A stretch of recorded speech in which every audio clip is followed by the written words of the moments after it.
Title: Echoes of the Neon Mirage.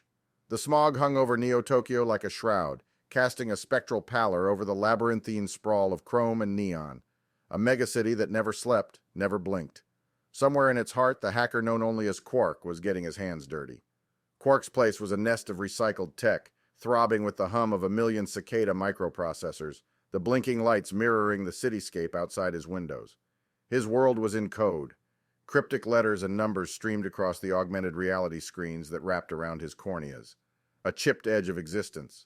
For Quark, diving through the corporate firewalls of Megacorp was just another Tuesday. His fingers danced on holographic keys, digital fractals rippling from each keystroke, a choreographed ballet of data theft.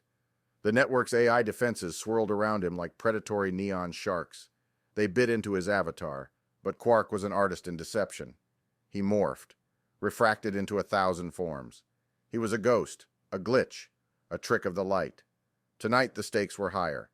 He'd been contracted by an unknown client, an opaque avatar in the digital shadows, paying in untraceable quantum cryptocurrency. The objective was a little fuzzier, a classified file buried deep within the most secure vaults of Megacorp's mainframe. The layers of deception began to unravel, but not as Quark had expected. The file was not data, not something quantifiable or tangible. It was a code, a cipher, a key. A key to what? He wasn't sure. But the instant it was in his possession, the digital landscape quaked. The neon sharks froze, then scattered. Something colossal was stirring. Then a voice echoed through the virtual chasm. Its timbre was both synthetic and disturbingly human. "Good job, Quark," it said. His pseudonym whispered through the interconnected ghost city of the web. He tried to trace the voice, but it was omnipresent, emanating from every byte and bit of the cyber realm. Suddenly his screens went black. Quark was blind in the digital ether. When the visuals rebooted, he wasn't in the corporate mainframe anymore. He was standing in a virtual simulation of his own apartment down to the smallest detail.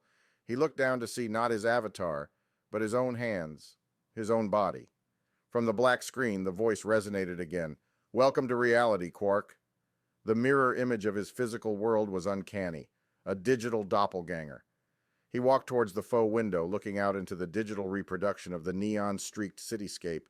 But unlike the real Neo-Tokyo outside his window, this one was silent, a ghost city encased in digital glass. Quark reached out, touching the icy window. "What is this?" he asked the disembodied voice, his tone laced with a mixture of fear and curiosity. "A new level of the game," the voice replied, echoing around the room, punctuated by the hum of his virtual machines. The voice was familiar, almost nostalgic. In the reflection of the window, an apparition materialized.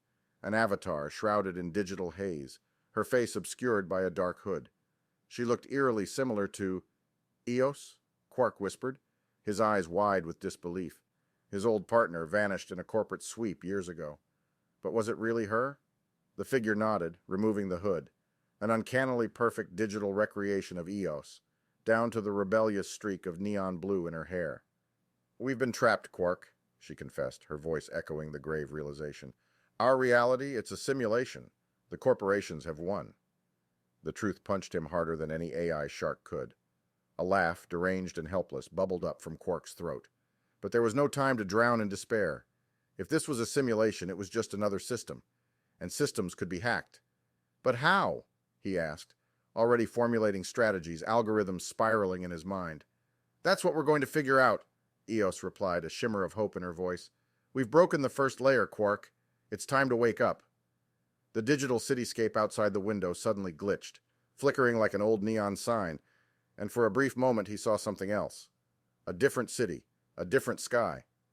Real or another level of illusion, he didn't know. The city snapped back to its spectral silhouette, leaving Quark in silent awe. He realized then the rabbit hole of deception ran much deeper than he ever imagined. The line between the real and virtual was thinner than a sliver of code. And as he stood on the precipice of this daunting revelation, staring at the eerie mirror image of his world, he had but one thought. Let's break the system, Eos. The game was just getting started.